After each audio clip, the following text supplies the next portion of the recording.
Mengalawa ခင်ဗျာကျွန်တော်ကဒီနေ့သင်ခန်းစာလေးမှာဆိုရင် Adobe Photoshop software နဲ့အလွယ်ကူဆုံးမျက်နှာသားအရေးချောလို့ရနိုင်တဲ့နီလန်လေးကိုဒီသင်ခန်းစာလေးမှာကျွန်တော်မျှဝေပေးမှာဖြစ်ပါတယ်အဲ့တော့ Photoshop နဲ့မျက်နှာချောနည်းတွေကတော့ကျွန်တော်တို့အများကြီးပဲရှိတယ်ပေါ့နော်အဲ့ထဲကနေပြီးတော့မှအလွယ်ကူဆုံးနဲ့ပြုလုပ်လို့ရနိုင်တဲ့နီလန်လေးတစ်ခုကိုကျွန်တော်ဒီသင်ခန်းစာမှာမျှဝေပေးမှာဖြစ်ပါတယ်ဒါလေးကိုလက်တွေ့ပြပေးဖို့ရအတွက် Photoshop software လေးကျွန်တော်ဖွင့်လိုက်ပါတယ် Photoshop software ပွင့်လာပြီဆိုရင်တော့ကိုပြုတ်ပြင်ခြင်းတဲ့ဓာတ်ပုံလေးတစ်ပုံကိုအရင်ဆုံးဖွင့်ပေးရမှာဖြစ်ပါတယ်။ဒါကြောင့် file နဲ့ကနေပြီးတော့ open ဒါမှမဟုတ် keyboard shortcut နဲ့ control နဲ့ O နဲ့ကိုနှိပ်ပြီးတော့မှကိုယ့်ရဲ့ computer ထဲမှာရှိနေတဲ့ကိုပြုတ်ပြင်ခြင်းတဲ့ဓာတ်ပုံလေးတစ်ပုံဖွင့်ပေးလို့ရပါတယ်။အဲ့တော့ဒီမှာတော့ကျွန်တော်ကဒီရဲ့သင်ခန်းစာလေးကိုပြပေးဖို့ရအတွက်ပုံလေးတစ်ပုံ download ဆွဲထားတယ်ပေါ့နော်။အဲ့တော့ဒီမှာ damage model ဆိုပြီးတော့အဲ့တော့ဒီပုံလေးကို select ပေးတယ်။ open ဆိုပြီးတော့ဖွင့်ကြည့်လိုက်တယ်ဆိုရင်ကျွန်တော်တို့ဒီရဲ့ပုံမှာဆိုရင်မျက်နှာသားအရည်တွေကလုံးဝမညီဘူးကျွန်တော်တို့ဝက်ချန်မဲဆက်တွေထနေတာမျိုးတွေတင်းတိတ်လိုပုံစံတွေပေါ့နော်အဲ့တော့ဒီလိုမျိုးပုံစံတွေကျွန်တော်တို့ဖြစ်နေတဲ့အခါမှာဒီပုံကိုမျက်နှာသားအရည်ချောကျင်တဲ့အခါမှာအလွယ်ကူဆုံးနဲ့ချောလို့ရနိုင်တဲ့နီလန်လေးတစ်ခုကိုကျွန်တော်မျှဝေပေးမှာဖြစ်ပါတယ်အဲ့တော့ဒီရဲ့ပုံမှာဆိုရင်ကျွန်တော်တို့ကမျက်နှာကတော်တော်ကိုမှကျွန်တော်တို့စိုးစိုးဝါးဖြစ်နေတယ်ပေါ့နော်တကယ်တမ်းကျွန်တော်တို့ကိုယ့်ရဲ့လုပ်ငန်းခွင်မှာဓာတ်ပုံတွေပြင်ရတဲ့အခါမှာဆိုရင်တော့ဒီလောက်ကြီးကျွန်တော်တို့စိုးနေတဲ့ပုံတော့ကျွန်တော်တို့ရှိမှာမဟုတ်ပါဘူးကျွန်တော်တို့ဝက်ချန်မဲဆက်လေးတွေတစ်စက်နှစ်ဆက်လိုက်ပြီးတော့မှဖျောက်ပေးလိုက်ရုံပဲပေါ့နော်အဲ့တော့ကျွန်တော်တို့ကဒီမှာမျက်နှာပေါ်မှာအစအပြောက်တွေဖြစ်နေလို့အဲ့ဒီအစအပြောက်လေးတွေကိုကျွန်တော်တို့အလွယ်ကူဆုံးပြောက်အောင်ဖျောက်ချင်တယ်ဆိုရင်တူဘောက်ကနေပြီးတော့မှကျွန်တော်တို့ Spot Heli Brush 2ဆိုတာလေးနဲ့ကျွန်တော်တို့ဖျောက်လို့ရပါတယ်တကယ်လို့ကျွန်တော်တို့ကဒီမှာ2ဘောက်ကနေပြီးတော့ Spot Heli Brush 2ကိုကျွန်တော်တို့မခေါ်ချင်ဘူးဆိုရင် keyboard shortcut နဲ့ J ကိုနှိပ်ပြီးတော့ခေါ်လို့ရပါတယ်အဲ့တော့ကျွန်တော်ကတော့ဒီမှာက Spot Heli Brush 2လေးကိုယူလိုက်ပါတယ်ယူပြီးသွားပြီဆိုရင်တော့ကျွန်တော်တို့မျက်နှာပေါ်မှာ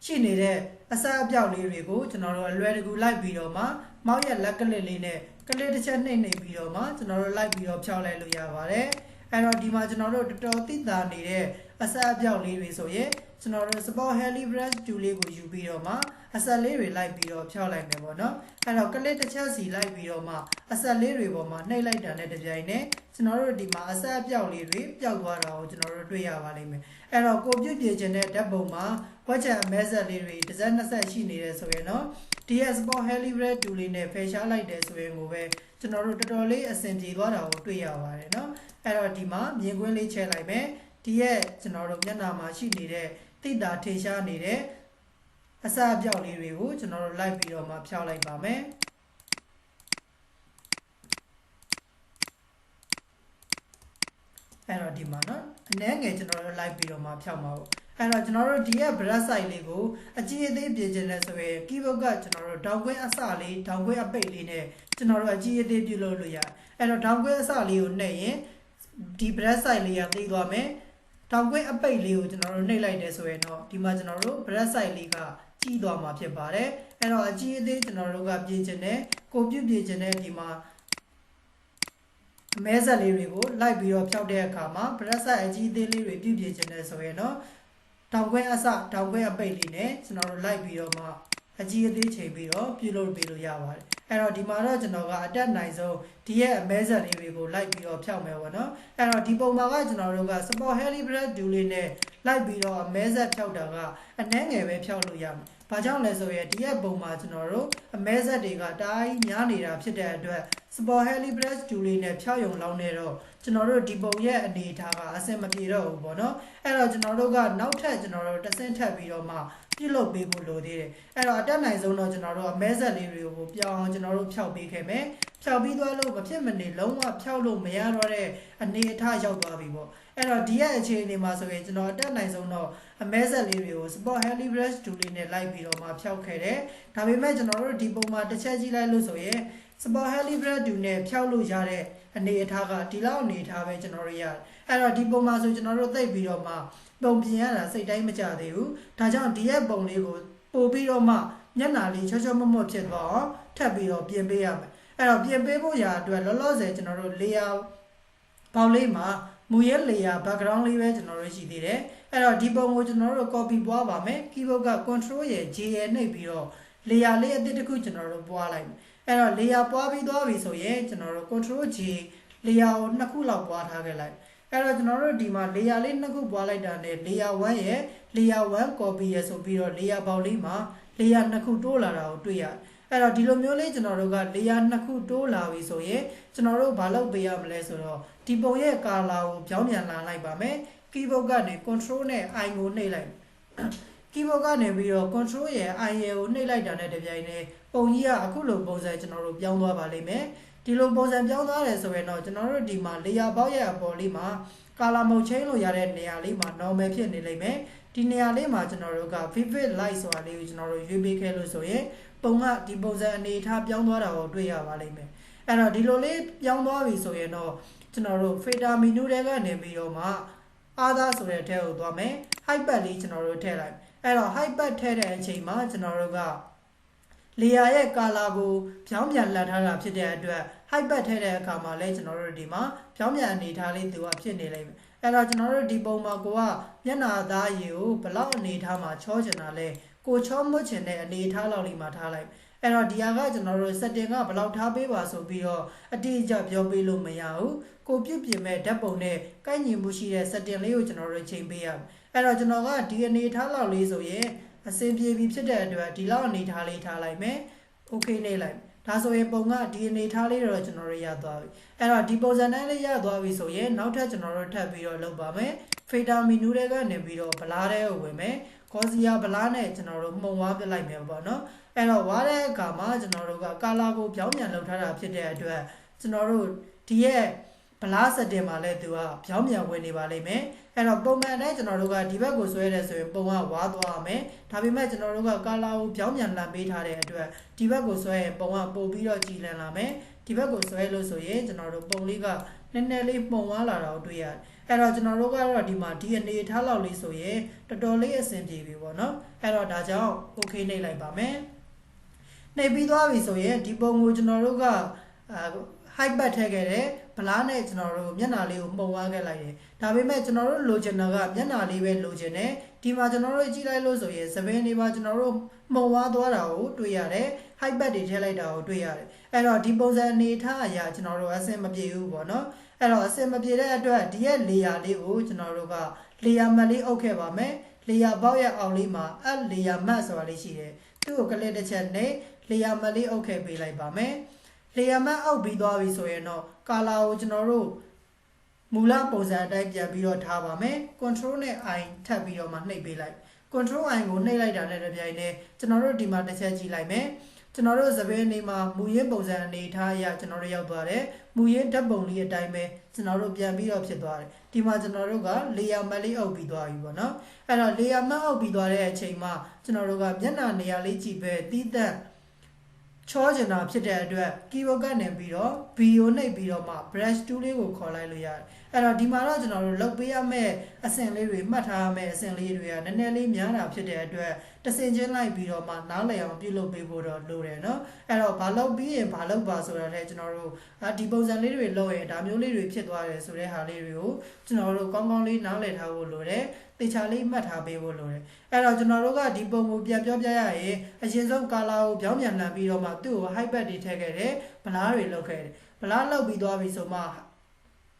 layer matte လေးအုပ်လိုက်တဲ့အချိန်မှာသူကမူရင်းပုံလေးအတိုင်းပြန်ဖြစ်သွားတယ်အဲ့ဒီ layer matte အုပ်ထားတဲ့နေရာကိုကျွန်တော်တို့ကဗလားနဲ့ height pad ထည့်ထားတဲ့အပိုင်းလေးတွေကျွန်တော်တို့ပြန်ပြီးတော့မှပြုလုပ်ချင်တာဖြစ်တဲ့အတွက် toolbar ကနေပြီးတော့ brush tool ဒါမှမဟုတ် keyboard shortcut နဲ့ bio နှိပ်ပြီးတော့ brush tool လေးကိုခေါ်လိုက်တယ် brush tool ကိုခေါ်ပြီးသွားပြီဆိုရင်ဒီရဲ့ color ပေါက်လေးမှာအဖြူနဲ့အမဲ color လေးကျွန်တော်တို့ဖြစ်နေရပါမယ်တကယ်လို့အဖြူအမဲ color မဟုတ်ဘူးဆိုရင်တော့ဒီနေရာလေးမှာ click တစ်ချက်နဲ့အဖြူနဲ့အမဲကျွန်တော်တို့ပြန်ပြီးတော့မှပြောင်းပေးပေါ့နော်တကယ်လို့အဖြူအမဲမဟုတ်ဘူးဆိုကျွန်တော်တို့မျက်နှာချောတဲ့အခါမှာအဆင်ပြေမှာမဟုတ်ပါဘူးဒါလေးတော့တစ်ချက်သတိထားပေးရပါမယ်အဲ့တော့ကျွန်တော်တို့ကဒီမှာစပြီးတော့မှဗီဒီယိုနှိပ်ပြီးတော့မှမျက်နှာလေးကိုကျွန်တော်တို့ချောလိုက်ပါမယ်အဲ့တော့ကိုချောချင်တဲ့နေရာလေးကိုမောက်ရဲ့လက်ကလစ်လေးနဲ့လိုက်ပြီးတော့မှဖိဆွဲပေးလိုက်ရုံပဲကျွန်တော်တို့ဘာမှတခြားလုပ်ပေးစရာမလိုဘူး brush size ကိုကျွန်တော်တို့ keyboard ကနေပြီးတော့ထောင်ကွင်းအစထောင်ကွင်းအပိတ်လေးနဲ့အကြီးအသေးပြုလုပ်လို့ရပါတယ်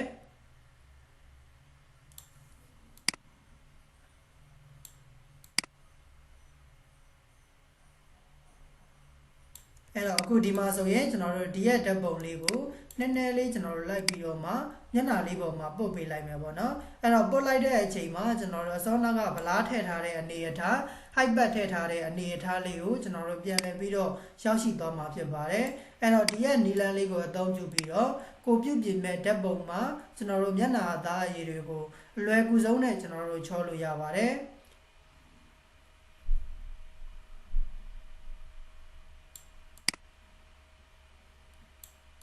်အဲ့တော့အတက်နိုင်ဆုံးတော့ကျွန်တော်တို့ brush size လေးကိုတိတိလေးကျွန်တော်တို့ယူပြီးတော့မှလိုက်ချောပေါ့နော်တိတိလေးနဲ့ကျွန်တော်တို့လိုက်ပြီးတော့ပုတ်ပေးရပါမယ်အဲ့တော့ brush size ကြီးကျွန်တော်တို့အရင်ကြီးယူလိုက်လို့ဆိုရင်တော့ဒီရဲ့အောက်ခြေလေးတွေမှာကျွန်တော်တို့ပုတ်တဲ့အခါမှာတိတ်ပြီးတော့အဆင်ပြေမှာမဟုတ်ပါဘူးဒါလေးကိုတော့နည်းနည်းလေးသတိထားပေးရပါမယ်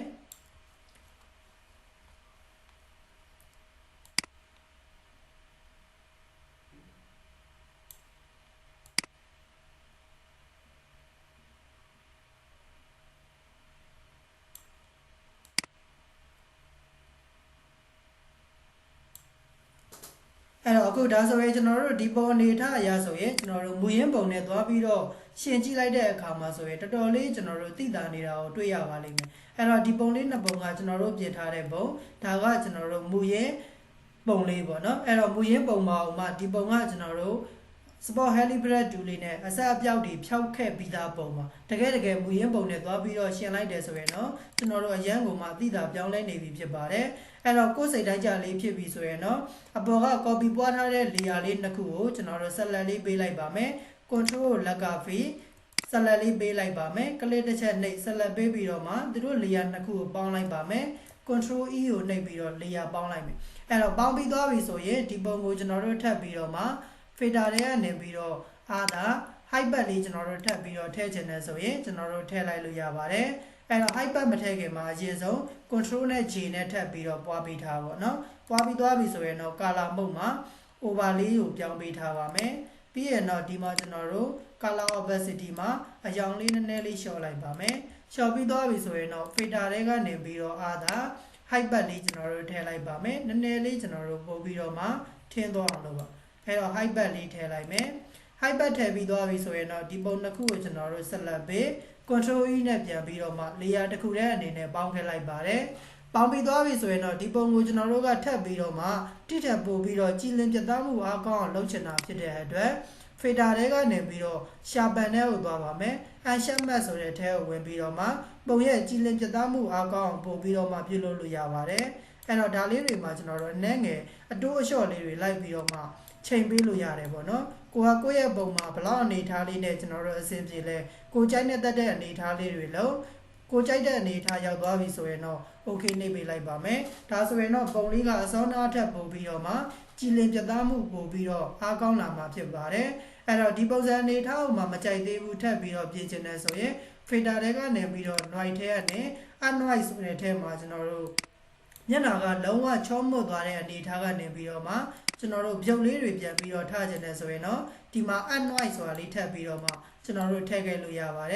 ်အဲ့တော့ unnoise ထည့်လိုက်ရင်တော့သူကအကုန်လုံးကိုပါသွားမယ်ပေါ့နော်အဲ့တော့ဒါလေးကတော့ကျွန်တော်တို့လိုအပ်ရင်ထည့်မယ်မလိုအပ်လို့ကျွန်တော်တို့မထည့်လဲဘာမှတော့မဖြစ်ပါဘူးเนาะအဲ့တော့ဒါဆိုရင်ကျွန်တော်တို့မျက်နှာအသားအရည်ကျွန်တော်တို့ချောလို့ရသွားပြီဖြစ်ပါတယ်အဲ့တော့ဒီရဲ့ပုံမှာကကျွန်တော်တို့မျက်နှာကတော်တော်ပုံမှဆူဆူဝါးဝါးကြီးဖြစ်နေတဲ့အတွက်ကျွန်တော်တို့ကာလာအသားအရည်လေးတွေကမညီနေတာပေါ့နော်အဲ့တော့တကယ်ကျွန်တော်တို့လုပ်ငန်းခွင်မှာမျက်နှာချောတဲ့အခါမှာဆိုရင်တော့ဒီလောက်ကျွန်တော်တို့စုပ်ပြတ်နေတဲ့ပုံတော့ရှိမှာမဟုတ်ပါဘူးတကယ်လို့ရှိခဲ့လို့ဆိုရင်လည်းကျွန်တော်တို့ဒီရဲ့နီလာလေးတန်းလိုက်ပြီးတော့မှပြုတ်လုပ်ပေးလို့ရပါတယ်အဲ့တော့မျက်နှာအသားအရည်လေးတွေမှာကျွန်တော်တို့အရောင်လေးတွေနည်းနည်းလေးမညီတဲ့အပိုင်းလေးတွေရှိနေတယ်ဆိုရင်ကျွန်တော်တို့ကာလာလေးတွေအရောင်အစားထိုးပြီးတော့ဖို့လို့ရတယ်ပေါ့နော်အဲ့တော့ကာလာအစားထိုးတဲ့နီလန်လေးတွေကတော့ကျွန်တော်ရှေ့မှာသင်ပေးခဲ့တဲ့နီလန်လေးတွေတိုက်ထပ်ပြီးတော့မှလေ့လာပေးလို့ရပါတယ်အဲ့တော့ဒီသင်ခန်းစာမှာတော့ကျွန်တော်တို့အဓိကမျက်နှာအသားရည်ကိုအလွယ်ကူဆုံးနဲ့ချောလို့ရနိုင်တဲ့နီလန်လေးဖြစ်ပါတယ်အဲ့တော့ဒီရဲ့နီလန်လေးအတိုင်းကိုပြုတ်ပြင်ခြင်းတဲ့ပုံလေးတွေကိုအလွယ်တကူကျွန်တော်တို့မျက်နှာလေးတွေချောပြီးတော့ပြုတ်ပြင်ပေးလို့ရပါတယ်အကယ်၍ကိုယ်တိုင်လေ့ကျင့်ကြည့်တဲ့အခါမှာမရတဲ့နေရာလေးတွေရှိတယ်ကျွန်တော်သင်ပေးတာနားမလည်လိုက်တဲ့နေရာလေးတွေရှိတယ်ဆိုရင်လည်းကျွန်တော်ပြန်ပြီးတော့မေးမြန်းပေးလို့ရပါတယ်အကယ်၍ကိုယ်တိုင်လေ့ကျင့်ပြီးသွားပြီကိုလည်းအမှန်တကယ် Photoshop နဲ့မျက်နှာအသားရည်ချောတတ်နေပါပြီဆိုရင်တော့ဒီသင်ခန်းစာရဲ့ comment လေးမှာ DONE done ဆိုပြီးတော့ရေးခဲ့ပေးပါအောင်ခင်ဗျာအခုဒါဆိုရင်တော့ကျွန်တော်ဒီသင်ခန်းစာလေးကိုဒီမှာပဲရှင်းနာလိုက်ပါမယ်အားလုံးအဆင်ပြေကြပါစေခင်ဗျာ